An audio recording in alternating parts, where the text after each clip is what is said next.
worked very well at first. What did? The market. Bit too well, if you ask me. Right, I will ask you. What do you mean the market worked too well? Well, look what happened to the fishers. What did happen with the fishers? You remember their catches? Oh, of course I do. They catch salmon one night, perch the next, all lovely and fresh. 2 lots of wonderful fish on offer on their stall at the same time. True. And what did they exchange their salmon for?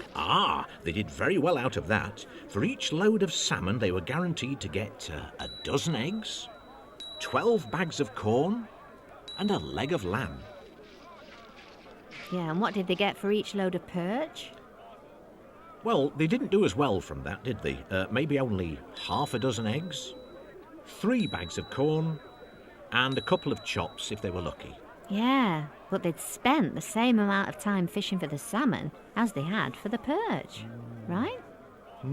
True, but most people prefer salmon to perch any day, and you can understand why. It was the same with the turnips and the carrots. Oh, Mrs. Farmer, you mean? Yeah. She soon found that Mrs. Shepherd would only give her a leg of lamb for turnips. But for a load of carrots, she could get a leg of lamb, a couple of chops, and a skein of wool. What's more, Mrs. Farmer didn't have to work any harder to grow carrots rather than turnips. It's weird, isn't it? Not really. Mrs. Shepherd just happens to be partial to carrots, that's all.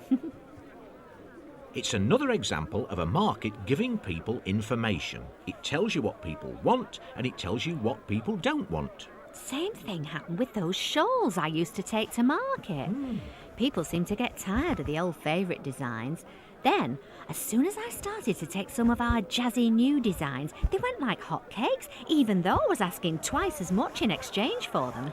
Variety. That's what people want, and that's what the market gave them. Choice. And that's where the trouble began. The more choice people had, the more complicated the market became. Complicated? I'll say it was complicated. Do you remember the time when we needed a dozen eggs? Oh, yes, do I not. It seemed the simplest thing in the world, didn't it? We'd just made a lovely new red cloak. Nothing seemed simpler than to take it along to Mrs. Farmer's stall in the market and swap it for her eggs. I know. But Mrs. Farmer didn't want our nice new cloak that day. "No, thank you very much," she said. "I don't need a new cloak. What I want in exchange for my dozen eggs is something for our supper, like a nice fat salmon." Well, the fishers have a nice fat salmon, so we go along to the fishers with our lovely red cloak.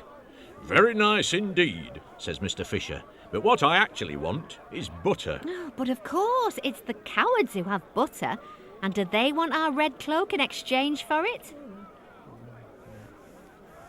Not on your life. What they need is a beautiful kitchen stool. And who makes stools? Mr. Carpenter. And does he want our beautiful red cloak in exchange for it? Of course he doesn't want our beautiful red... He does? He does? He really does want our beautiful red cloak in exchange for his rotten old stool. Quick, quick! So, by swapping our cloak for the stool for the butter for the salmon, and the salmon for the eggs, we got what we wanted in the first place.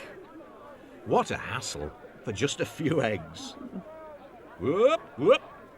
Oh, more hassle. Oh, I know. I'm worn out. Oh, sometimes you spend most of the day just finding out who wants what. It's such a waste of time and energy, which we ought to be spending on making the clothes we need to exchange for food. There must be a better system. There must. Yeah, but what? You remember last winter when everybody was short of corn?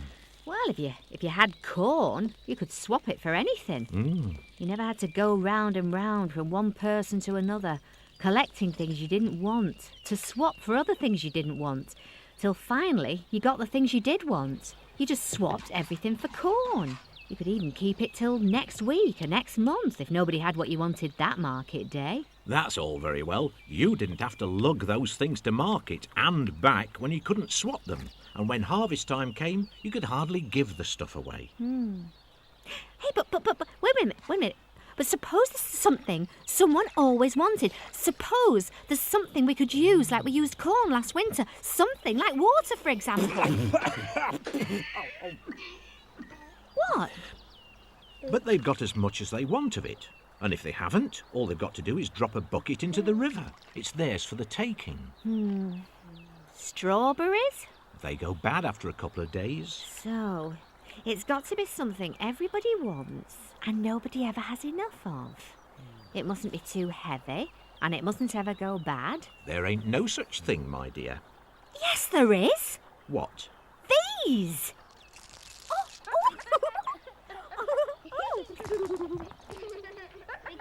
The coloured stones I sometimes find by the river. Yes!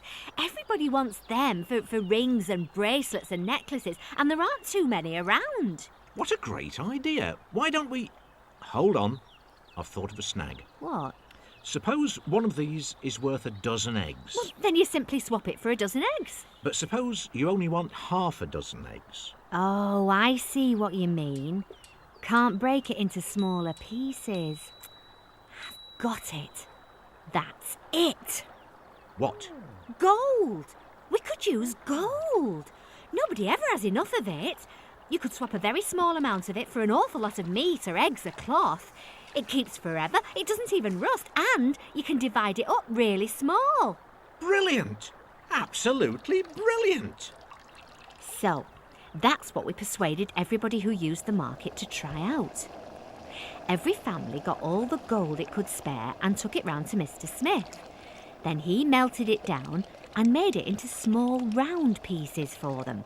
Some were bigger than others and some were small enough to carry in your pocket or your purse. See? Ooh, shiny, aren't they? Then, of course, shopping in the marketplace became so much simpler. If you couldn't do a straight exchange, say a new shirt for Mr. Coward's butter, because Mr. Coward didn't need a new shirt, you could give him some of your gold in exchange tokens for the butter instead, and he would use them to buy the salmon he did want. And the nice thing was that in the end, the person who did want your shirt would arrive with the exchange tokens, swap them for the shirt, and you'd be back where you started with the same number of exchange tokens you started with. And with the butter you wanted instead of the eggs you didn't want. In history, all sorts of objects have been used for money and still are. Iron rings, shells, even tobacco. Though precious metals have been the most popular because they can be easily divided into smaller pieces and because they don't corrode or rust. Eventually, less precious metals such as copper and bronze were to take the place of gold and silver. However, there used to be a problem because any metal could be debased by mixing it with a cheaper metal. To stop that, they used to test the purity of the metal and then stamp it with a special mark, an animal or the head of a king or queen to authenticate it. Also, people used to clip small pieces off the edges of their coins. To stop that, they specially milled the edges to make it obvious if somebody cheated. The system in a similar form can be seen today. These days, printed paper money has mostly replaced coins as a medium of exchange. Today, everybody uses money without having to think about either its origins or what it consists of. But the important point to understand about it is that of itself, it has no special value. Its value lies only in what you can do with it. Money itself is simply a mechanism for making it easy to exchange things. Like the people are doing in this market now. But of course, money has other advantages. It's very hard to swap, say, a pound of strawberries for a pound of peaches, for instance, because strawberries are finished by June and peaches don't ripen until August. But if you sell the strawberries, the money will store their value until August, when you can buy your peaches. And money is also a useful measure of worth. If everything has a money price, you can compare the values of a piece of land, a flock of geese, or 6 months' hard work by a carpenter, which otherwise are very hard to compare. It's funny to think that although money itself might be worth almost nothing, it happens to be one of mankind's most powerful as well as most fascinating inventions.